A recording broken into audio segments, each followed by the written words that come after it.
Hey everyone, welcome and welcome back to my channel. आज हम बात करने वाले हैं Rahu in the fourth house और Ketu in the tenth house के बारे में।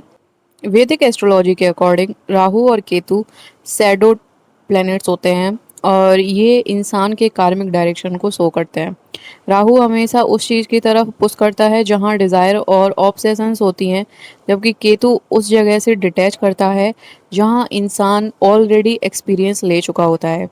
इसलिए जब राहु फोर्थ हाउस में होता है तो इंसान का फोकस इमोशनल फुलफिलमेंट और घर की लाइफ पर होता है, लेकिन वही एरिया अनस्टेबल हो जाता है। और जब केतु टेंथ हाउस में होता है तो करियर और पब्लिक इमेज से नेचुरली डिटैचमेंट आ जाता है, चाहे अपॉर्चुनिटी कितनी भी अच्छी क्यों ना हो। ऐसे लोगों की लाइफ का पैटर्न अगर ध्यान से देखो तो एक इंटरेस्टिंग कॉन्ट्रडिक्शन नज़र आता है। बाहर से लोग इन्हें सक्सेसफुल समझ सकते होंगे या कभी कभी उससे अपोजिट भी हो सकता है, लेकिन अंदर से ये लोग हमेशा एक मिसिंग पीस फील कर सकते हैं। राहु फोर्थ हाउस में होने से इंसान को लगता है कि अगर उसके पास परफेक्ट होम, पीसफुल इन्वायरमेंट और लविंग फैमिली होगी तो सब कुछ ठीक हो जाएगा, लेकिन रियलिटी में या तो इन्वायरमेंट परफेक्ट नहीं होता या इंसान का माइंड ही सेटिस्फाई नहीं होता। इस प्लेसमेंट में बार बार रिलोकेशन, घर बदलना या किसी न किसी रीज़न से इमोशनल इनस्टेबिलिटी देखने को मिलती है। मदर के साथ रिलेशन भी थोड़ा कॉम्प्लेक्स हो सकते हैं, या तो इमोशनल डिस्टेंस हो सकता है या फिर एक्सपेक्टेशंस मिसमैच हो सकती हैं।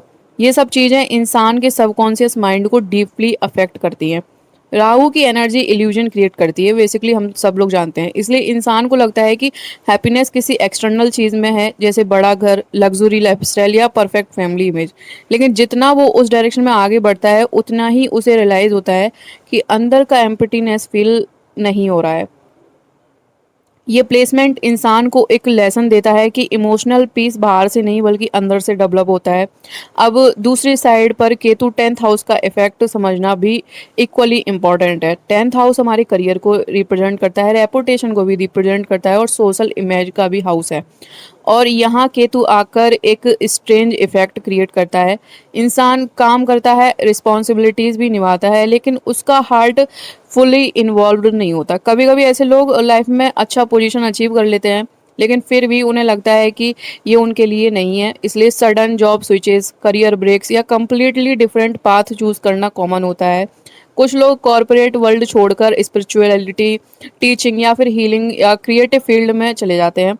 केतु का नेचर ही ऐसा होता है कि वो ईगो और एक्सटर्नल वैलिडेशन को डिसॉल्व करता है। इसलिए फेम, रिकॉग्निशन या स्टेटस मिलने के बाद भी इंसान को उसमें एक्साइटमेंट फील नहीं होता। ये प्लेसमेंट एक्चुअली ये शो करता है कि इंसान ने पास्ट लाइफ या अर्लियर फेजेस में करियर और वर्ल्डली सक्सेस को डीपली एक्सपीरियंस किया होता है। इसलिए अब उसका फोकस नेचुरली इंटरनल ग्रोथ की तरफ शिफ्ट हो जाता है। अगर हम दोनों प्लेसमेंट को एक साथ देखें तो एक क्लियर लाइफ पैटर्न समझ आता है। इंसान एक साइड से दूसरी साइड शिफ्ट होता रहता है। कभी वो करियर पे फोकस करता है और कभी घर को इग्नोर कर देता है, और कभी वो फैमिली और इमोशनल लाइफ पर फोकस करता है और करियर स्लो हो जाता है। ये इम्बैलेंस फ्रस्ट्रेशन क्रिएट करता है, लेकिन एक्चुअली ये प्लेसमेंट का मेन पर्पस ही ये है कि इंसान बैलेंस सीखे। जब तक इंसान कॉन्शियसली एफर्ट नहीं करेगा दोनों एरियाज को मैनेज करने का, तब तक ये टग ऑफ वॉर चलता रहेगा। अब सबसे पावरफुल और प्रैक्टिकल पार्ट आता है दशा इम्पैक्ट। एस्ट्रोलॉजी में दशा सिस्टम एक टाइमिंग मैकेनिज्म है जो बताता है कि कौन सा प्लैनेट या नोड कब एक्टिवेट होगा और उसका रिजल्ट कैसे मैनिफेस्ट होगा। राहु और केतु की दशाएं स्पेशली इंटेंस होती हैं क्योंकि ये साइकोलॉजिकल और कार्मिक लेवल पर काम करती हैं। सबसे पहले बात करते हैं राहु की महादशा के बारे में, जो अप्रॉक्स 18 साल चलती है। ये लाइफ का एक ऐसा फेज होता है जहां इंसान को रैपिड ग्रोथ, सडन चेंजेस और अनएक्सपेक्टेड एक्सपीरियंस मिलते हैं। अगर राहु फोर्थ हाउस में है तो इस दशा के दौरान घर, प्रॉपर्टी, रिलोकेशन और इमोशनल लाइफ से जुड़ी इवेंट्स प्रोमिनेंटली एक्टिवेट होती हैं। इंसान को लग सकता है कि अब उसको अपना ड्रीम होम बनाना चाहिए या अपनी लाइफस्टाइल अपग्रेड करनी चाहिए।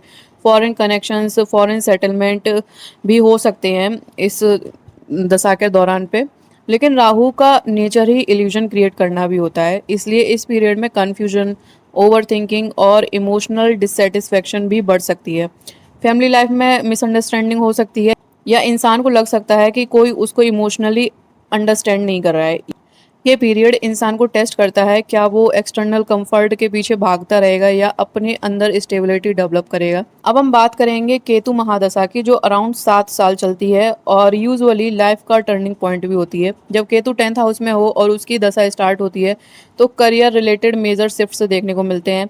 इंसान सडनली रियलाइज़ करता है कि जो वो काम कर रहा है उसमें उसको मीनिंग नहीं मिल रहा है, इसलिए जॉब क्विट करना, डायरेक्शन चेंज करना या कम्प्लीटली न्यू फील्ड एक्सप्लोर करना कॉमन हो जाता है। कुछ लोग इस पीरियड में स्पिरिचुअल पाथ की तरफ अट्रैक्ट होते हैं, मेडिटेशन जैसे कि सेल्फ डिस्कवरी या इनर वर्क स्टार्ट करते हैं। केतु दशा थोड़ी कंफ्यूजिंग और आइसोलेटिंग फील हो सकती है क्योंकि ये एक्सटर्नल वर्ल्ड से डिस्कनेक्ट कर देती है, लेकिन अगर इंसान इस फेज़ को समझ ले और रेसिस्ट ना करे तो ये उसकी लाइफ का सबसे ट्रांसफॉर्मेटिव पीरियड बन सकता है। ये फेज़ इंसान को अपने रियल पर्पस के क्लोजर ले जाता है। एंड में अगर सिंपल वर्ड्स में समझें तो राहु 4th हाउस और केतु 10th हाउस प्लेसमेंट एक चैलेंज नहीं बल्कि एक अपॉर्चुनिटी है। ये इंसान को सिखाता है कि सिर्फ बाहर की सक्सेस या सिर्फ अंदर का पीस से लाइफ कंप्लीट नहीं होती। ट्रू फुलफिलमेंट तब आता है जब दोनों का बैलेंस अचीव किया जाए। अगर इंसान कॉन्शियसली अपने इमोशंस को अंडरस्टैंड करे और करियर डिसीजंस को क्लियरिटी से ले तो ये प्लेसमेंट एक्स्ट्रा ऑर्डिनरी ग्रोथ और विजडम दे सकता है। तो आज हमने बात कर ली Rahu in the 4th house और Ketu in the 10th house के बारे में। अब हम नेक्स्ट वीडियो में बात करेंगे Ketu in the 11th house and Rahu in the 5th house के बारे में। मिलते हैं नेक्स्ट वीडियो में। अगर वीडियो पसंद आया हो तो वीडियो को लाइक ज़रूर करना और चैनल पे न्यू है तो चैनल को सब्सक्राइब ज़रूर कर लेना सो दैट आपको वीडियो के नोटिफिकेशंस टाइम पे मिलते रहें। Thank you for watching the video. मिलते हैं नेक्स्ट वीडियो में।